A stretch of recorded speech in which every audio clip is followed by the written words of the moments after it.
Waked pa huhuaitip, Jasmine Pigeon and Squoust. So hi everyone, it's Jasmine here. I am going to be introducing you to learning logs. And before we get started, I just wanted to acknowledge that I am coming to you from Tecumseh to Secwepemc. So Kamloops out of Secwepemc. So first of all, what is a learning log? A learning log is a record of students' learning and questioning surrounding a specific topic. Learning logs are strategic learning tools designed to be impromptu and informal, but with best work, and will not have an end product to present. Learning logs are used for practicing, exploring, and personalizing the learning and writing on a specific topic through reflection. Learning logs can also follow many different formats depending on the topic being learned and can include questions, wonders, reflections, charts, diagrams, maps, strategies, achievements, just to name a few. So how does this strategy help us? It helps our students and it helps us as teachers. So what areas of writing are students developing? Learning logs allow students to build foundational skills around comprehension, writing processes and practicing, conventional spelling, topic-specific vocabulary, skills with inquiry, discovery, and exploration, reflection, and metacognition. So what are the implications for teachers and for classrooms? So learning logs allow teachers and classrooms to have tools for assessments that are stress and pressure-free, so very informal, tools for assessing misconceptions for students, tools for assessing students' reactions and reflections on specific topics, and then tools for assessing individualized learning styles, which can all be useful. So when do we use a learning log and who should use them? Learning logs are to be used when students are documenting their learning and reflecting on specific topics from subject areas outside of reading and writing. This means that learning logs will be used in curricular areas like science, math, and social studies. So later on, I will show you or link you to a video where a teacher is describing learning logs from a reading and writing context. And obviously you need reading and writing skills to be able to use a learning log. So there is a connection, but typically learning logs are used in other curricular areas. So who should use them? Learning logs can be used in the primary grades and intermediate grades. It just depends on the template of your learning log. If you expect writing to be practiced, then your students must have the prerequisite skills to write. This style of learning log would be appropriate for higher grade levels where fundamentals have been learned and are now being practiced. So I would say like grade 2 or 3, you could start introducing writing style learning logs. So alternatively, a learning log could be documented by drawing pictures at lower grade levels, or even having a class learning log that documents class discussions on learning and reflections that could be developed as needed. So my idea with this, even though learning logs are supposed to be individualized, that's the point of them, my alternative to that would be having, say, maybe I was thinking in a kindergarten class, for each subject that you talk about, have a class discussion and keep a class learning log of the class discussion so that you can see the progression as it goes through each subject matter. So that was just my idea. I don't know if anyone's ever attempted this, but I thought it would be something interesting to try. So how do we create a learning log? So these are the basic steps that you need to create your own learning logs. So firstly, teachers will create a template that will work for you in your classroom for students and will model and practice using it with the students. Students will use their learning logs when learning about specific topics by recording their learning, reflecting on their learning, and analyzing their learning. Teachers will monitor learning logs as an informal assessment tool for individual learning and address any gaps in misunderstanding or misconceptions. And then students will review and revisit their learning and questioning to ensure that learning is taking place. So it's a lot about reflection and documenting your learning and assessing for progress. So these are some tips for learning logs. These are some helpful tips that I was able to draw from my online resources. So frequent writing in your learning logs. So try to write in it daily or as soon as you are done learning about your topic.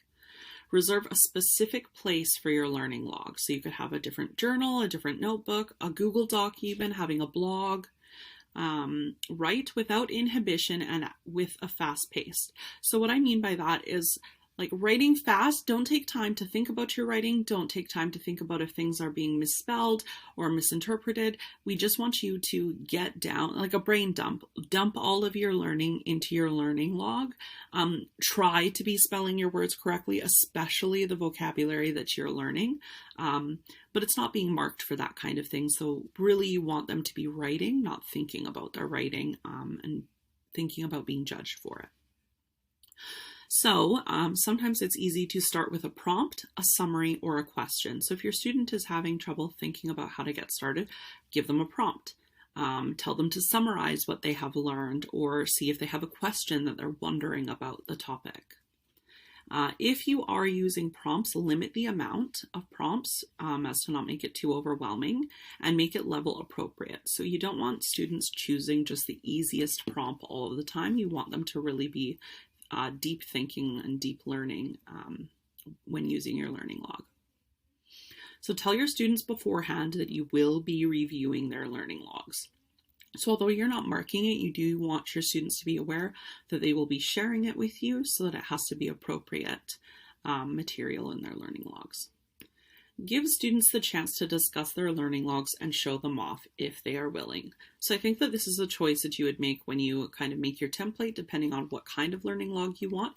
You might also have the chance for students to share with a friend or share with a group or share with a class. You might also choose to have a learning log that is strictly individualized, that is just communication between you and your student. So it's up to you what kind of learning log you would like as a teacher. Sorry, my camera's covering this up, but this says variations of learning logs. So I found two kind of general variations of the learning log. One is the content learning log, and one is a strategy learning log. So the content learning log is designed to be a reflection on students' understanding and learning on the content of specific topics. So if you're learning about bugs, I want to learn about bugs in my content learning log. So these logs are topic specific and intended to address what students have learned, what they know, connections that they might have, why this topic is relevant, what is still not understood, so maybe some questions they have, and what they're wondering about this topic. So this is a really good content reflection and assessment tool for you as a teacher. Then the strategy learning log is designed to be a reflection on students' understanding and learning on the strategies they use for specific topics. So these logs are topic specific and intended to address what strategy students have learned and which strategies are similar to each other, so finding a pattern. They also address student understanding on important parts, on students' own strengths, on students' own stretches, on the parts that they might be forgetting, and on the things that they would like to know. So very different learning logs, but both great assessment tools. So these are some online examples of learning logs that I was able to find for you. So I found 3 different styles. The first one here is I would think for a higher grade level. So this is Cornell style notes and a learning log. So you pose a question, have some vocabulary, have some definition, have a summary of the subject, name, date, topic, that kind of thing. And that could be held maybe in like a do-a-tang or something on a specific topic. So if you were doing science, you had a science do-a-tang with your learning log, you had your topic was maybe the natural world, your question was how does grass grow, we need some vocabulary about that, some notes or definitions about our topic, and then a summary, this is how grass grows, this is what I learned today about grass, and then eventually they'll be able to track their progress. The middle example here was a weekly learning log, and this could be any grade level as long as they have writing skills. You could, of course, adapt this to have a picture box and a writing box, or just a picture box, but it's kind of weekly. What did they learn that day at school? What did you do at school today? Well, on Monday, this is what I learned. On Tuesday, this is what I learned. And I did read online, another tip was that learning logs like this could be really beneficial for parent-teacher conferences to show what your child is recognizing that they have been learning every day that they're in school. And then the third one I have over here is a lower level one that I found. So today I learned about, I understand what I learned, and then the 3-point scale, and then I have a question about. So that could be something really basic, and that could be great for writing practice as well. If you have beginner writers, beginner readers, then that would be a really good option for beginners. So to help further your own learning, I do have I did find an example on here, and I will try to play it, but my video, I'll have to edit things a little magically to make this all work out. So I will play this video for you here. Sorry, one thing I want to say before I get this started is that in this video, she does talk about how the learning log was used for reading and writing, but I do want to emphasize that reading log is something different than a learning log. And so I just want to really make sure that I'm articulating the difference between a reading log and a learning log. A learning log can be used for a lot of subject areas. So I just want to emphasize that they are different things. So I will play this video for you now. Thank you. The learning log is actually a reading and writing strategy, but we pair it with the direct instruction. So we put it in the book in 2 places. Because it works with our direct instruction, we also put it with the graphic organizer and the input chart, but you'll also find it in the reading and writing tab as well. The learning log is what happens when you've given this information. Now the students need to process it. I will use blank papers stapled together on the corner and give them an opportunity to recreate what we did as a whole class. So then they can look at, for example, this one, in case it needs a little interpreting. Here's the 4 seasons, and we've got the division and the parts that were important to him. So, you might get extraneous information, but you can still get a lot out. In the beginning, that scribble might be all you get, but then sometimes when you take a look at what the scribble holds, you start to see that formation, that pre-formation of letters starts to happen, or the stick figure from the circle with the arms coming straight out of the head and the legs coming out of the bottom of the head starts to change to a figure that has a head, a neck, a torso, and separate legs and arms. So you kind of start to see the progression. Here's another student who's now starting to add in not just the sketching, but now we're starting to actually use those labels that we learned, and they're practicing their writing skills.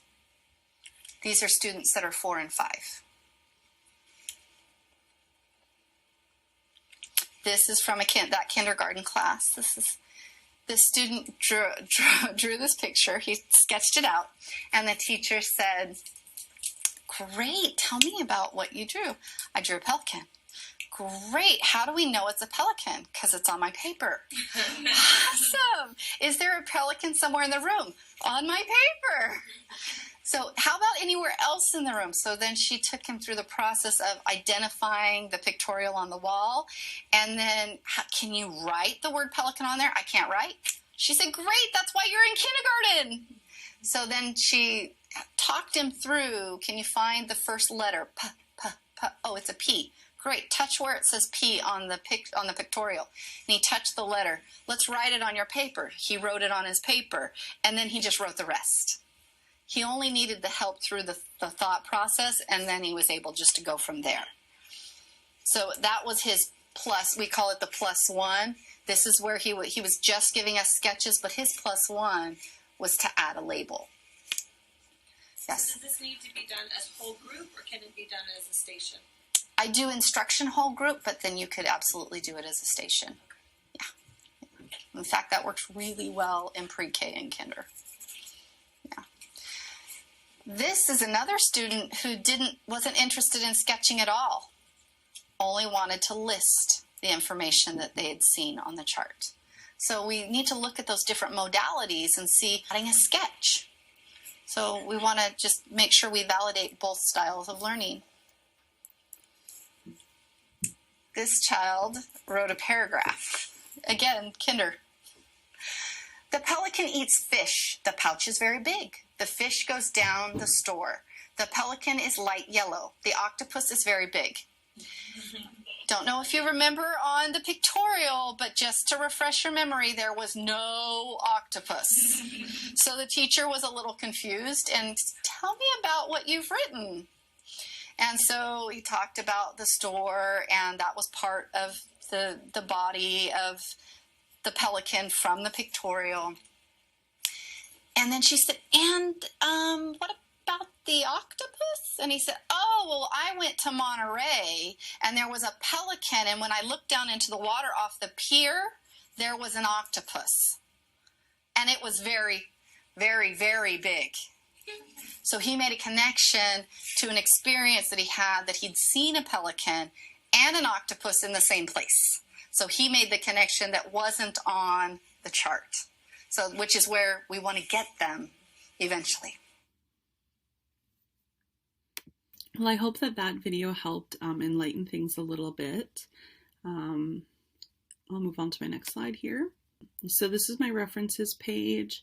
I have a few references here for you. So the video, all of my information, and then I did tag the reference for all of those templates that I gave you as well. So that is it for my presentation today. So Iris Kuksachum. Thank you all very much for listening. I hope you enjoyed, and I hope that you learned something. So thank you so much.